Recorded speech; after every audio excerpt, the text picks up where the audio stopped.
મિત્રો, એક વીકથી તાલાળા પંથકની કેરી આવવાની શરૂઆત થઈ ગઈ છે, પરંતુ શરૂઆતની કેરીમાં પાકવામાં તથા સ્વીટનેસમાં 10-20% ઓછી આવતી હોય છે, એટલે આપણે એક વીક લેટ જ લાવતા હોઈએ છીએ. આવતી 8 એપ્રિલથી આપણે કેરી લાવવાની શરૂઆત કરીએ છીએ. જે લોકોએ વહેલી કેરી લીધી હશે એ લોકોને સ્વીટનેસમાં થોડો પ્રોબ્લેમ લાગ્યો જ હશે.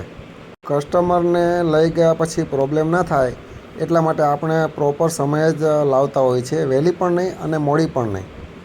તમે જે પૈસા ખર્ચ કરો છો તેનું પૂરું વળતર મળવું જોઈએ અને તમને પ્રોપર કેરી મળવી જોઈએ, અને એટલે જ અમે પ્રોપર સમયે જ કેરી લાવતા હોઈએ છીએ.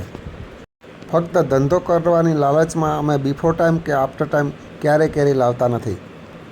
તમે જે પૈસા ખર્ચ કરો છો તેનું તમને પૂરું વળતર મળે એનું અમે પૂર્ણ ધ્યાન રાખતા હોઈએ છીએ. હંમેશા રોયલ મેંગો ખરીદવાનો આગ્રહ રાખો. Thank you. આભાર. જય રામજી કી.